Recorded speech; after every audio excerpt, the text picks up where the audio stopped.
Made in, made of, made up of, made by.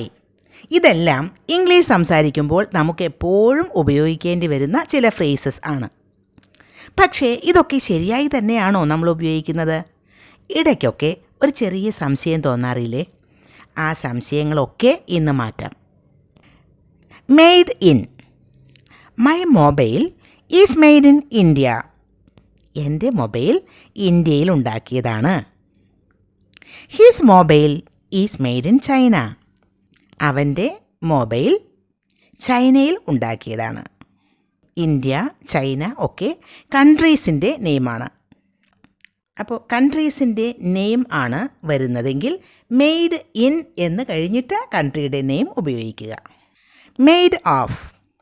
This bag is made of leather. ഈ bag leather കൊണ്ട് ഉണ്ടാക്കിയിട്ടുള്ളതാണ്. That chair is made of plastic. ആ chair plastic കൊണ്ട് ഉണ്ടാക്കിയതാണ്. നോക്കൂ, leather, plastic ഒക്കെ things ആണ്, വസ്തുക്കളുടെ നെയിംസ് ആണ്. അപ്പോൾ അങ്ങനെയാണെങ്കിൽ മെയ്ഡ് ഓഫ് ആണ് ഉപയോഗിക്കേണ്ടത്. Made up of. This mobile is made up of plastic, iron, aluminium et cetera. ഈ മൊബൈൽ ഉണ്ടാക്കിയിരിക്കുന്നത് പ്ലാസ്റ്റിക്, അയൺ, അലൂമിനിയം എന്നിവ കൊണ്ടാണ്. ഇവിടെ നോക്കൂ, പ്ലാസ്റ്റിക്, അയൺ, അലൂമിനിയം ഇതൊക്കെ ഒന്നിൽ കൂടുതൽ വസ്തുക്കൾ ഉണ്ട്. വേരിയസ് തിങ്സ് ഇല്ലേ, ഡിഫറെൻറ്റ് തിങ്സ് ഉണ്ട്. അപ്പോൾ ഉപയോഗിക്കേണ്ടത് മെയ്ഡ് അപ്പ് ഓഫ്.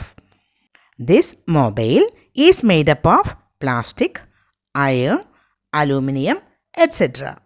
വേറൊരു എക്സാമ്പിൾ കൂടി നോക്കൂ. A team is made up of players, coaches and other staff members.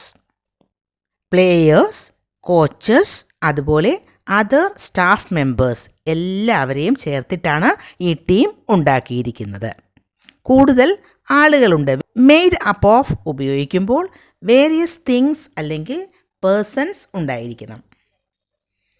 Made by.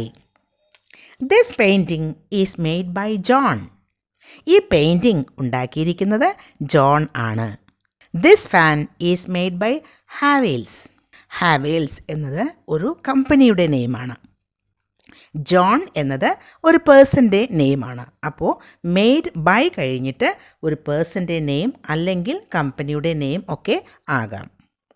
നമുക്ക് ആ എക്സാമ്പിൾ സെൻറ്റൻസ് ഒന്നുകൂടി നോക്കാം. This bag is made in India.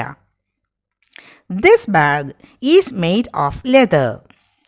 This bag is made up of leather, fabric and thread. This bag is made by me.